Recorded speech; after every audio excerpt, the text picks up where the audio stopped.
اللهم صل على سيدنا ومولانا محمد۔ جس دور سے مسلمانوں ہم گزر رہے ہیں یہ ایسے خطرناک فتنے کا دور ہے کہ اس دور میں ہمارے جننے والے ماں باپ ہمارے نہیں اور مسلمان بے وقوف بنا جا رہا ہے کہ پارٹیوں پہ بھروسہ کر رہا ہے۔ اللہ نے 1450 سال پہلے ہم سے خطاب کیا، ہم سے، میرے بندے تجھے تیری ماں کی بھی ضرورت نہیں، تجھے تیرے باپ کی ضرورت نہیں، تجھے تیرے اولاد کی ضرورت نہیں، تجھے تیرے شوہر کی ضرورت نہیں، تجھے تیری بیوی کی ضرورت نہیں، تیرے لیے میں تنہا کافی ہوں۔ الیس اللہ بکاف عبدہ، کیا میں میرے بندے کے لیے کافی نہیں ہوں؟ تیرے لیے میں کافی ہوں، اور تو اس مختصر سی دنیا میں جس میں تجھے صرف 50 سال رہنا ہے، جس میں تجھے صرف 60 سال رہنا ہے، جس میں تجھے صرف 70-80 سال رہنا ہے، اس مختصر سی عمر اور اس مختصر سی دنیا میں تجھے اگر کسی پر بھروسہ کرنا ہے تو صرف میرے اوپر بھروسہ کرنا ہے۔ میرے اوپر بھروسہ کر، تیرا بال بھی بیگا نہیں ہوگا۔ مجھے چھوڑ کر اگر تو کسی اور پر بھروسہ کرے گا تو پھر تیرے بچنے کا سوال ہی نہیں ہے۔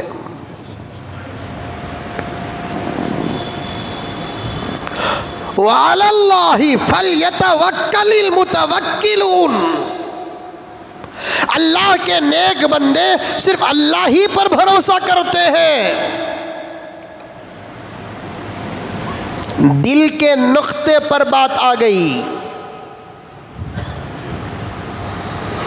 اسی لیے یہ دعا بھی پڑھو، حسبی اللہ ربی لا الہ الا ہو علیہ توکلت وہو رب العرش العظیم۔ وظائف میں آتا ہے، صبح اٹھتے ہی فجر کی نماز کے بعد وظیفوں میں اس کو بھی 7 مرتبہ پڑھ لو، کام تمہارے ہوں گے، پورا اللہ کرے گا۔ صاحب ذرا کر دیں، ایک سگنیچر صاحب، ایک سگنیچر صاحب، ترستے نہیں؟ ارے ترستے نہیں؟ ایک سگنیچر صاحب۔ حضرت ودھان سودا جانا کہ تو کیا کرنا حضرت، وکاس سودا جانا کہ تو کیا کرنا حضرت، تمہارا کاتبی ریفرنس ہے کیا؟ نہیں، کتنی گارنٹی ہے، وہ بھی دینے والا کوئی ایسا ویسا نہیں جسے دشمن بھی سچا سمجھتے تھے، وہ نبی برحق گارنٹی دیتا ہے کہ 7 مرتبہ صبح کو، 7 مرتبہ صبح کو یہ تسبیح پڑھ لو، حسبی اللہ ربی لا الہ الا ہو علیہ توکلت وہو رب العرش العظیم، 7 مرتبہ پڑھ لو، اے بندو کام تمہارا ہوگا، پورا خدا کرے گا۔ اور پکے ایمان والے اور پکے یقین والوں کا تجربہ ہے، پکے ایمان والے اور پکے یقین والوں کا تجربہ ہے، جنہوں نے بھی وظائف پر بھروسہ کر کے وظیفوں کو اپنی صبح کا ناشتہ بنایا، ان کا دن بڑے سکون سے گزرا، ان کے کام ایسے حل ہو گئے۔ پریشان ہو جاتا ہے آدمی، میں جاتا بعد میں ہوں، مدد آتی پہلے۔ کوئی نہیں ہمارا، کوئی نہیں۔ راہل جی بھی بہت بول رہے ہیں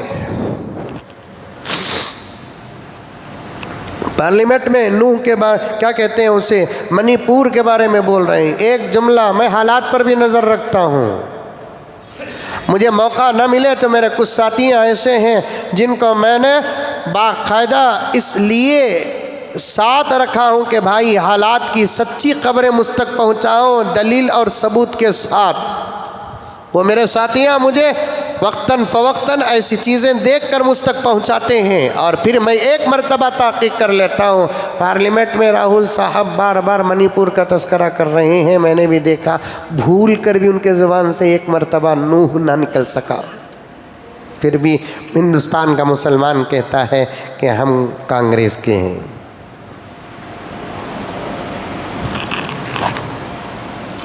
75 سال سے زیادہ عرصہ گزر گیا، ہندوستانی مسلمان تو کانگریس کو اپنی پارٹی سمجھا، لیکن کانگریس نے مسلمانوں کو اپنا حصہ نہیں سمجھا۔ لیکن ہماری اپنی ایک مجبوری ہے، ہمارے اپنے کچھ وجوہات ہیں، اسی لیے 75 سال سے اب تک مسلمانوں کی حالات کو سامنے رکھ کر میرے ذہن میں ایک بڑوں کے سامنے باادب شکوہ توجہ چاہتا ہوں۔ 75 سال اور 80 سال کے اس لمبے عرصے میں ہمارے ملک کے مسلمانوں کے حالات، مساجد کے حالات، مدارس کے حالات، خانقاہوں کے حالات اور علماء کے حالات اور عزت اور آبرو کی حالات، پھر وقتاً فوقتاً زبانی حملے، ایسے ویسے حملے، ان تمام چیزوں کو سامنے رکھ کر بڑے ادب کے ساتھ ہمارے گزرے ہوئے لوگوں کی خدمت میں ایک شکوہ کئی سال سے میرے ذہن میں ہے۔ ارے بچے بڑوں کے سامنے باادب شکوہ نہ کرے تو پھر کون کرے؟ تو یہ شکوہ ہے کہ ملک تو آزاد ہوا، آزادی کے بعد تقسیم ایک بہت بڑی نحوست بنی ہمارے لیے۔ تقسیم کے بعد جانے والے تو چلے گئے، رہنے والے جب رہ گئے تو انہوں نے پھر سے مسجدوں کی طرف رخ کیا، مدرسوں کی طرف رخ کیا، دعوت و تبلیغ کی طرف رخ کیا، لیکن آنے والے حالات کو نگاہ ولایت سے دیکھ کر 2-4 کام ایسے کرنا تھا جسے اگر ہمارے بڑے اہل علم، اولیاء، اہل فکر، دانشمند، عقل مند، سیاسی لوگ، مبصرین، یہ لوگ اگر اس وقت کچھ کام اگر کر دیتے تو اس وقت ملک کے اندر مسلمانوں کی یہ حالت نہ ہوتی۔ اس میں سے پہلا کام یہ ہے کہ ہندوستان کے آزاد ہونے کے بعد ہندوستان کا مسلمان جو بھروسہ کانگریس پر کیا، بجائے بھروسہ کرنے کے ملک کے اندر اگر ملت کی ایک پارٹی بنا دیتے تو پھر آج ہم میں سے اکثر پارلیمنٹ میں ہوتے۔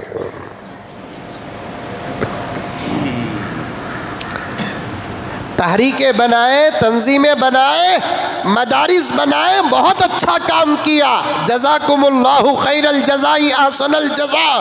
میں ان کاموں کے خلاف نہیں ہوں، بدلہ مل رہا ہے، قبریں نور سے منور ہو رہی ہے، درجات بلند ہو رہے ہیں، اور اللہ تعالیٰ درجات بلند کرے۔ لیکن ایک پارٹی کی بنیاد اس وقت ڈال دیتے جس وقت الحمدللہ ہندو مسلمانوں کے درمیان اتنی نفرت نہیں تھی، ہندو مسلمانوں کے درمیان اتنی دوریاں نہیں تھی، ہندو مسلمانوں کے درمیان میں ایسی جنگ نہیں تھی۔ اس وقت ہندو بھائی اتنا اچھا تھا، اور آج بھی اچھے ہیں لیکن تعداد کم ہے، پہلے بھی اچھے تھے، تعداد زیادہ تھی۔ اس وقت ہندو بھائی اتنے اچھے تھے، ہمارے ملک کے اندر اپنی برادری پر اتنا بھروسہ نہیں کرتے تھے جتنا محمد کے غلاموں پر بھروسہ کرتے تھے۔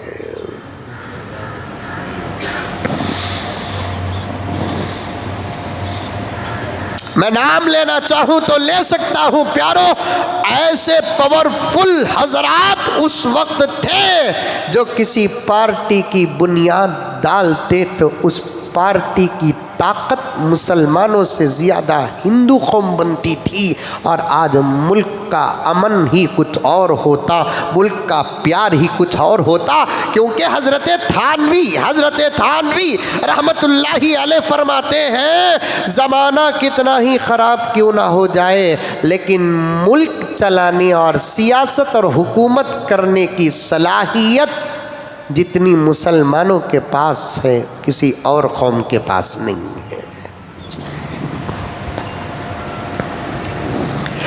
تھانوی فرماتے ہیں کتنا ہی خراب زمانہ کیوں نہ آ جائے، بدتر زمانہ کیوں نہ آ جائے، لیکن صلاحیت بول رہا ہوں، مسلمان نہیں بول رہا ہوں میں، ملک چلانے کی صلاحیت، ملک چلانے کے اسباق، ملک چلانے کا نصاب، سلیبس جتنا مسلمان کے پاس ہے اتنا کسی اور کے پاس نہیں ہے۔ ایسے وقت میں اگر تقسیم کے بعد جب ملک کے مسلمان ملک کو چوائس کیا، ملک چھوڑ کر جانے کے لیے قطعاً تیار نہیں تھے، جانے والوں کو الوداع بھی نہیں کہا، ٹاٹا اور بائے بائے بھی نہیں کہا، پلٹ کر تک نہ دیکھا۔ ارے تم غدار ہو جو ملک چھوڑ کر جا رہے ہو، جانے والوں کی طرف پلٹ کر نہیں دیکھا، ملک کو چوائس کیا۔ ایسے وقت میں کانگریس کو سمجھ سکتے تھے اور سمجھے تھے، لیکن ہمارے بڑوں پر ایک غفلت پڑ گئی تھی کہ آج نہیں کل کانگریس سنور جائے گی، لیکن اب تک سنوری نہیں۔ مسلمان تو کانگریس کو اپنا سمجھتا ہے، لیکن کانگریس نے مسلمان کو اپنا حصہ نہیں سمجھا۔ میں ڈائریکٹ راہل گاندھی تک اس بات کو پہنچانا چاہتا ہوں کہ جب پارلیمنٹ کے اندر تم للکار رہے تھے، چنگھاڑ رہے تھے، اور تمہارے ایک ایک شب پر، تمہاری ایک ایک بات پر، تمہارے ایک ایک جملے پر پارلیمنٹ گونج اٹھ رہا تھا، تالیاں مار رہے تھے اور ٹیبل تھپک رہے تھے، ایسے وقت میں تمہارے زبان سے جب منی پور نکلا تو پھر نوح کیوں نہیں نکلا، میوات کیوں نہیں نکلا، ٹرین کا حادثہ کیوں نہیں نکلا، مولانا کی شہادت کیوں نہیں نکلی؟ اگر بی جے پی کے زبان سے نہیں نکلتی تو ہمیں کوئی فرق نہیں پیدا ہوتا، وہ کیسے نکال سکتی ہے؟ وہ جو چاہ رہی ہے وہی تو ہو رہا ہے، لیکن امید تھی کہ تمہارے زبان سے نکلے گی۔ اس سے سبق لینا ہے میرے دوستو۔ ہم نے اب ایک سوال پیدا ہوتا ہے، میں آپ کی طرف سے اس سوال کا جواب دے کر آگے بڑھ جاؤں۔ مجھے میرے پیغمبر کا ایک معجزہ بیان کر کے دل کے نقطے اور دین کی اہمیت پر بات کرنا، ایک سوال پیدا ہوتا ہے کہ مولانا اب جب آپ خود اپنے زبان سے کہتے ہیں کہ یہ پارٹی کی یہ حالت ہے، تو پھر کبھی کبھی آپ لوگ اسی پارٹی کی تائید بھی تو کر دیتے ہیں۔ یاد رکھو، کسی کی تائید کرنا 100% اس کے طرفدار ہونے کی دلیل نہیں ہے، کبھی کبھی کسی مجبوری سے بھی تائید کرنا پڑتا ہے، کیونکہ دو ہی آپشن ہوتے ہیں، تیسرا راستہ نہیں ہوتا۔ تو میرے آقا نے فرمایا کہ جب دو مصیبتیں تمہارے سامنے آ جائے تو تم بڑی مصیبت کے مقابلے میں چھوٹی مصیبت کو اختیار کرو۔ ہم نے کانگریس کو سینے سے نہیں لگایا، مصیبت سمجھ کر اختیار کیا۔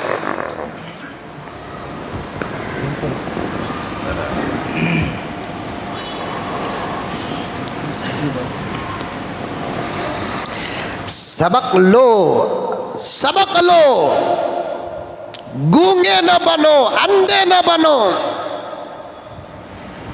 بہرے نہ بنو، عقل کے کوتاہ نہ بنو۔ سبق لو۔ عقل مند وہی ہوتا ہے جو سبق لیتا ہے۔ پیارے آقا تو عقل مند کی تعریف بھی کیسے فرمائی کہ عقل مند ایک سوراخ سے 2 مرتبہ ڈسا نہیں جاتا۔ عقل مند مومن عقل مند ایک سوراخ